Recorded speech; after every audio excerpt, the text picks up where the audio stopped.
Hey everybody, it's Mitch, and welcome to my next video. Today we are going to be talking about the Cerebremancer there. Our homie, the Cerebremancer, from the expanded Psionics Handbook.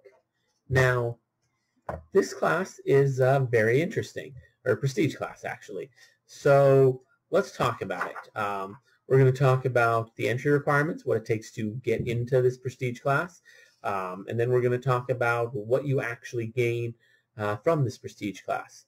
So, yeah, let's start off with that. And if you're interested, you can subscribe to the channel because we're doing every prestige class in the game eventually. The faster you guys subscribe, the more people subscribe, the faster I'm going to get these videos out.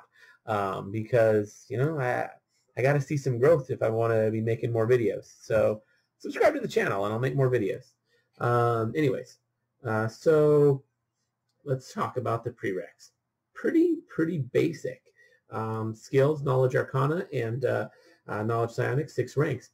Pretty simple. Spells, able to cast 2nd level arcane spells, and psionics, able to cast 2nd level, able to manifest 2nd level psionic powers. Simple. That's it. Nothing else. Really basic to get into. I mean, this class, it's all about combining the psionics with the arcane magic. That's really the entire class. It's a Thurge class. And what's nice about this Thurge class over other Thurge classes is it has better ability synergy than most Thurge classes. Because if you're looking to combine, you know, arcane and divine, which is what most of the other ones do, your divine usually has a wisdom for your stat, and then your arcane, it's either intelligence or charisma. So you're kind of having to mix 2 different abilities. With this, no. The most common and by far best way to enter this would be the Wizard Scion. You have the intelligence synergy there. Not a bad option. The second best option would definitely be the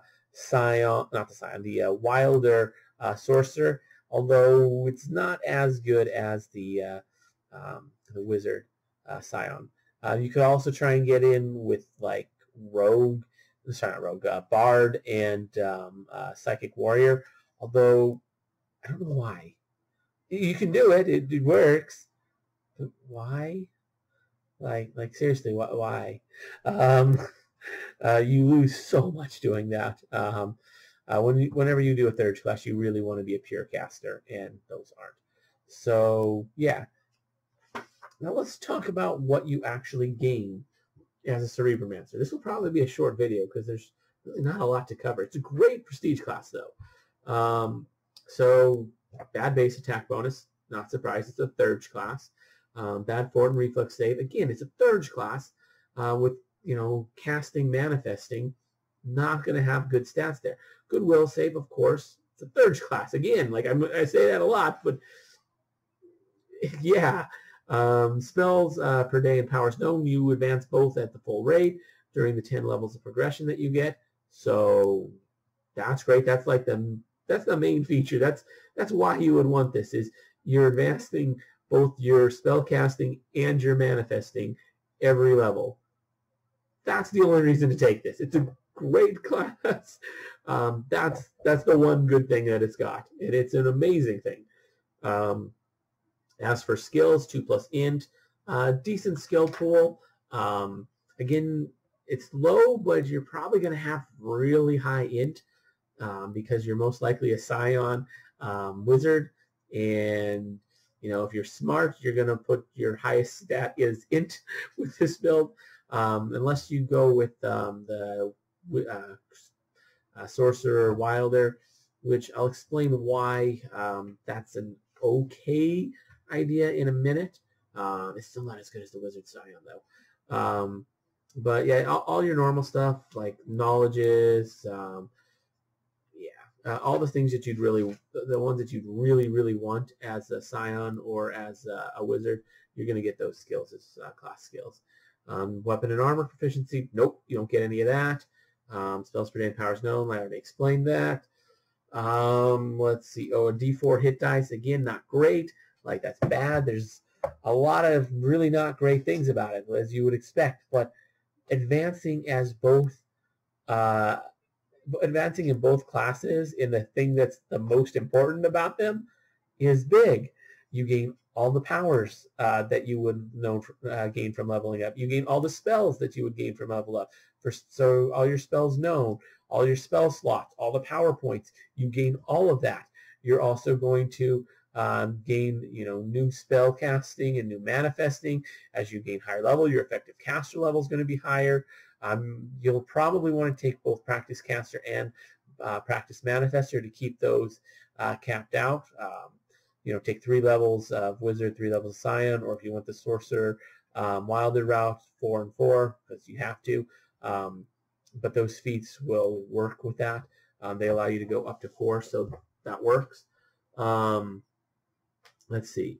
Then on top of that, let's see. So let's talk about why the wizard scion is the best option. Well, the wizard scion is the best option for this because you don't lose as much by going into this. So the wizards don't really gain a whole lot outside of their casting. It's pretty much all they get, which is great. That's an amazing thing. Wizards are one of the best classes of the game, and they get to keep their key thing. Like, okay, their familiar's not going to advance. Okay, whatever. The familiar we don't really care that much about. Yeah, his health will go up a little, but nah, who cares? Familiars are not that useful. They're better as scouts, whatever. Your side crystal also won't advance if you have one. They're about as useful as a familiar, which they can be useful for sure. I generally don't use them a whole lot, mostly because it's super, super risky. What with the whole, if they die, you take a really big experience loss. It's bad. So I tend to not use them a lot, mostly because they're very vulnerable, and it's also really bad if they die. So yeah, that's a big problem. Anyways, another thing that wizards are going to get is they get their bonus feat every, I think, 5 levels. You're not going to get that. Okay, that sucks a little, but kind of worth it to gain a whole other progression of abilities. It's really worth it. Now, from the Scion side, what are you losing? Your side crystal's not going to advance. That's kind of it. You're not really losing much of anything on the Scion side. So you gain all that. You have the synergy, so you really only need to have a high intelligence. You can let your wisdom and charisma slide. You can let all your other stats slide. Of course, wisdom's important for your will save, which will be very high because you've got 3 classes that all have good will saves. But still, it's not bad to have that decent. Then, of course, you want your good dex and con, for health and being able to avoid stuff. Strength, not so important. You can kind of let that one slide a little bit. Strength and charisma will probably be your dump stats, at least with the wizard scion. Now, if you wanted to go with the more charismatic build of the wilder sorcerer, the problem with that build is, well, let's talk about the good things about it first. So the good things about it are charisma is a little bit easier to get than intelligence. There are more ways to increase your charisma. There's more races that have bonuses for charisma, so there's more races you can choose from. There's also going to be, there's also some more items that are capable of getting you that, particularly if you end up getting really lucky with the deck of many things. You can get quite a bit of charisma bonus from that. Now, that's if your DM actually allows you to do that. I have a player that I allowed that, and he got very lucky, and also I allowed some cheese. So he got a huge charisma bonus, and he was the sorcerer wilder, so that ended up working out really, really well for him, although his build is hardly optimized. But it did work out pretty nice for him. So there's some reasons for that, but overall it's not as good. And the reasons for that is, one, you got to put in 4 levels of each, so you're going to be even more behind than you normally would. That's another disadvantage that I didn't mention with the Wizard Scion as well. Like, you're going to be 3 levels behind. Like, your Wizard casting, you're going to be 3 levels less of a Wizard for the most part. Like, your caster level will be caught up if you take the feat, but it's not going. You're not going to be as like you're not going to have the spells. Your spells are going to be 3 levels behind, and that's a problem. And that's only true up till 16th level. Once you go past 16th level, it's going to be even more than that, because you're not going to be able to keep advancing in Cerebremancer, and you're going to have to, find other ways to do things. So that's not a huge problem, because that gets you almost all the way to 9th level spells. You just need 1 more level, but still, it's an issue. But with Sorcerer Wilder, you're going to be 4 levels behind. And on top of that, Sorcerer, you're going to lose some of the stuff that's really important for them. Sorcerers, not so much. They don't really gain a whole lot other than that, but Wilders do. Wilders have a better hit dice. They have a better base attack than most casters, because they really lack a lot of things. So you're going to be out that. And that's kind of big. So that's one reason why it's not nearly as good.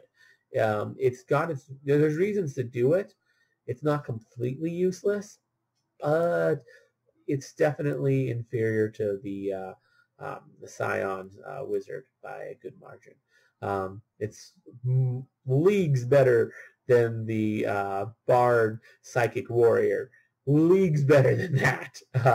That is a just really bad option. It's doable. You can do it. They can easily meet the prereqs to enter the class, but you lose so much. You lose a good chunk of your class features by going that, and you just don't gain nearly as much. So it's a really bad option for the Psychic Warrior Bard. But, or if you wanted to do any sort of mixed match, you can kind of figure out how it would fit with that. Also, the abilities don't even match with the Psychic Warrior Bard. Like, now you're looking about Charisma and Wisdom. Like, that's just a bad combo. It works, though. That's probably the worst. That's one of the worst combos, though, at least with common classes. I guess if you go into other stuff, it can get worse. But without getting too crazy, that's probably your worst way to get in. But anyways, that's basically the class. It's a really, really good class, prestige class for, particularly if you go Scion Wizard. And one nice thing that you get with that is the Scions have access to, their particular discipline.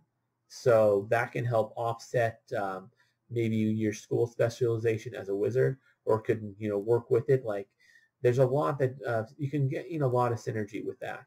With the Sorcerer Wilder, you're not getting that.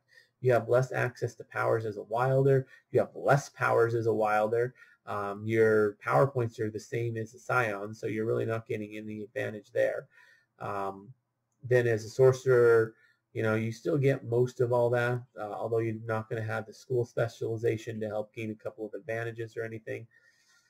It's problematic. The Sorcerer part's really not as much of an issue as the Wilder. Wilders just lose a lot. Psychic Warriors would lose more. Bards would lose more, but it's bad. Scion's Wizard, definitely the way to go. Plus, it's called the Cerebremancer.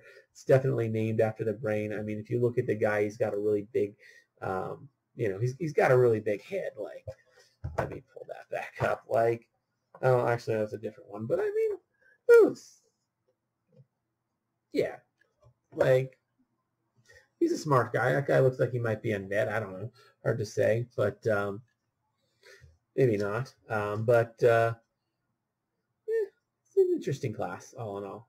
one of the better prestige classes in the game. Anyway, I'm rambling now. So if you guys enjoyed the video, consider giving it a like. Consider subscribing to the channel for more videos like this.